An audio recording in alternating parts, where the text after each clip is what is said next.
નમસ્કાર, આપ જોઈ રહ્યા છો જેકેએસ ન્યૂઝ ગુજરાતી વાત. તો અમરેલી નગરપાલિકા ખાતે સફાઈ કામદારોએ વિવિધ મુદ્દાઓને લઈને વિરોધ નોંધાવ્યો છે. અમરેલીના મુખ્ય માર્ગો પર રેલી કાઢી પાલિકા ખાતે સૂત્રોચ્ચારના બેનરો સાથે સફાઈ કામદારોએ વિવિધ મુદ્દાઓ સાથે અમરેલી પાલિકા ચીફ ઓફિસરને આપ્યું હતું આવેદનપત્ર. સફાઈ કામદારોએ વિવિધ સૂત્રોચ્ચારના પોસ્ટર સાથે પાલિકા ખાતે બેસી વિરોધ નોંધાવ્યો હતો. જ્યાં સુધી પડતર માંગણીઓ સ્વીકારવામાં નહીં આવે ત્યાં સુધી સફાઈ કામદારોએ આંદોલનની ચીમકી ઉચ્ચારી છે.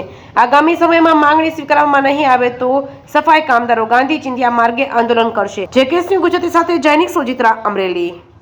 સમસ્ત ગુજરાતના પ્રદેશ પ્રમુખ 9/7/2024ના રોજ અમરેલી નગરપાલિકાના ચીફ ઓફિસર અને પ્રાંત કચેરી ખાતે એક અલ્ટિમેટમ આપવામાં આવ્યું હતું સફાઈ કામદારોના પ્રશ્નો બાબતે.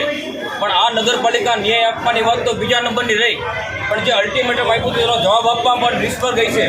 તો આજથી દિવસ 15નો અમે અલ્ટિમેટમ આપ્યું હતું. જો આજથી કોઈ નિરાકરણ નહીં આવે તો ત્યાં સુધી અચોક્કસ મુદતની હડતાલ ચાલુ રહેશે અને ધરણા પ્રદર્શન અને રોડ રસ્તા બ્લોક કરવાની પણ ફરજ પડશે. હવે આ નગરપાલિકાને વાલ્મીકી સમાજનું શોષણ બંધ કરવાની તૈયારી રાખવી પડશે. જો બંધ નહીં કરે તો ઉગ્ર આંદોલન કરવાની પણ ફરજ પડશે. અને અમારી માંગ છે કે ગુજરાતમાંથી દરેક નગરપાલિકામાં કોન્ટ્રાક્ટ પ્રથા નાબૂદ થઈ હોય ત્યારે અમરેલી નગરપાલિકા તેના મરજિયાને સાચવવા માટે 3.5 કરોડનો સફાઈનો કોન્ટ્રાક્ટ આપ્યો છે. તેમાં ભ્રષ્ટાચાર ચીફ ઓફિસરને તેની બોડી કરી રહી છે.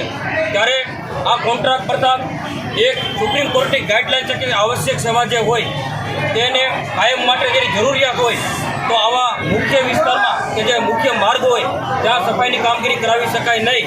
ત્યારે સરકાર અને આ નગરપાલિકા આંખ આડા કાન કરીને અમરેલી નગરપાલિકાનું શોષણ કરતી હોય અને તેના વચેટિયાને ખુશ રાખવા માટે આ સફાઈ કામદારોનું દિન પ્રતિદિન શોષણ કરતી હોય ત્યારે આ શોષણનો અંત લાવવા માટે જે કાંઈ અમારે પગલું ભરવું પડશે નગરપાલિકા સામે, સરકાર સામે, તે ભરવા માટે તૈયાર છીએ. મહિલા પ્રદેશ પ્રમુખ આજે 15 દિવસ પહેલા અમરેલી ખાતે આપણે અલ્ટિમેટમ આપ્યું હતું કે કોન્ટ્રાક્ટ બધા બંધ થાય અને